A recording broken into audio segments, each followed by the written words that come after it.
Hello everybody, welcome back to the workshop. So today I am just showing you all some easy way of resourcing copper rivets. Now, I have had problems in the past trying to take and find copper rivets of any said dimension. And nowadays you can usually do a Google search, a real quick Google search, and you can find something. So it's nice now. But in years past, it was very difficult for me to find copper rivets, especially locally, and not something that I had to order online. So here's a real quick, easy way that you guys can take and resource some copper rivet material.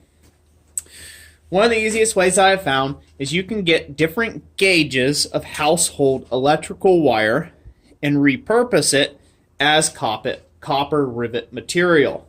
Now, one of the great things about this is it's cheap. That's number one of why it's so great. And two, there is so much rivets, so many rivets you can get out of just even a small strand of wire.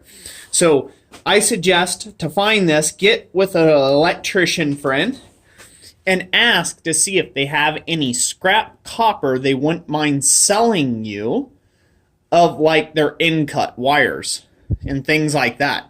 A lot of them may say yes. You can say I would like it to preferably be unshielded wire or just like ground wire type stuff.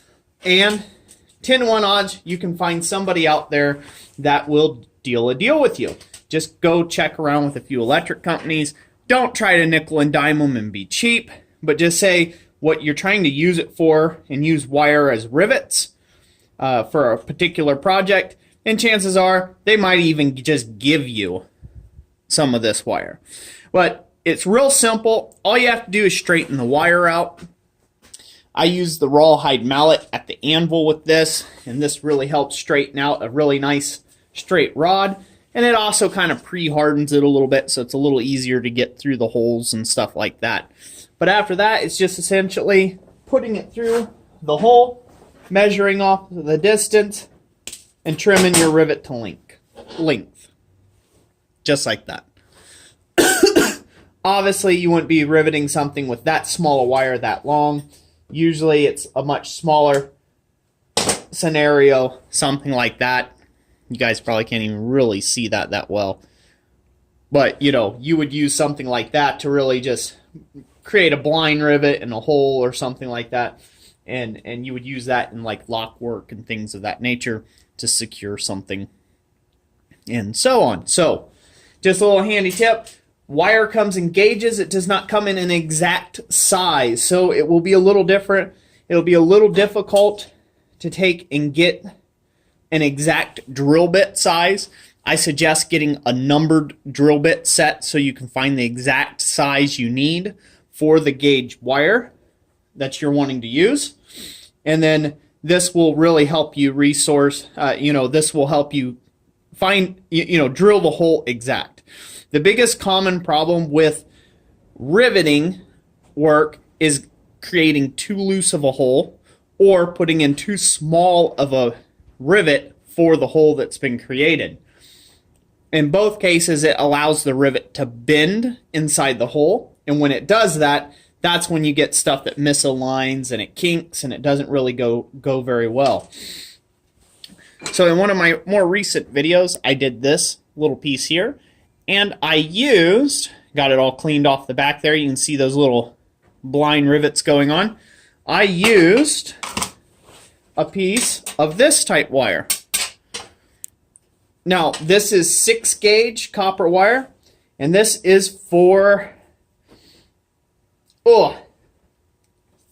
this is for, I think it's 6 gauge if I remember correctly. It's been a little while since I picked it up and what its actual nomenclature was.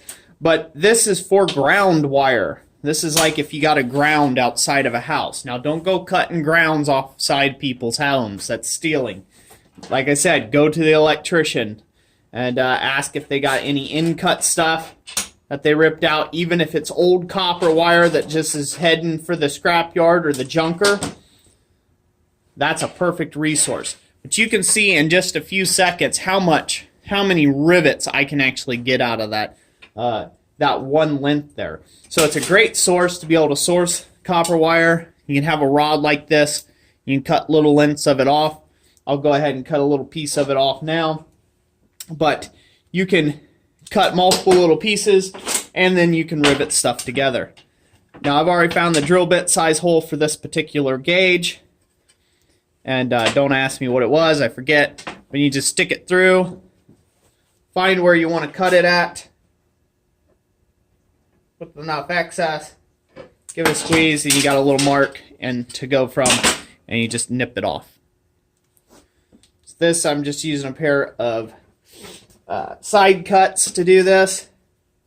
You have a pair of bolt cutters, it's easier.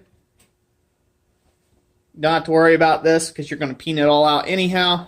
And then you just break off the rivet just like so.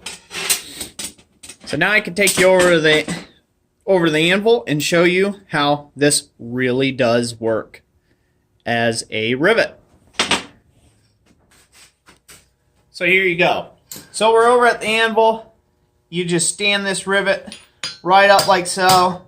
Give it a few whacks to set the rivet. And then work it over from left to right. That I had it a little too long on it, but that's okay. Set that rivet right on down just like so. And it's a great way of joining two pieces. Now the great thing about copper rivets is it can add a very nice interesting accent point to your pieces. So that's something to think about there. You can add, you know, I did a horrible job on that riveting job, but, you know, bear with me.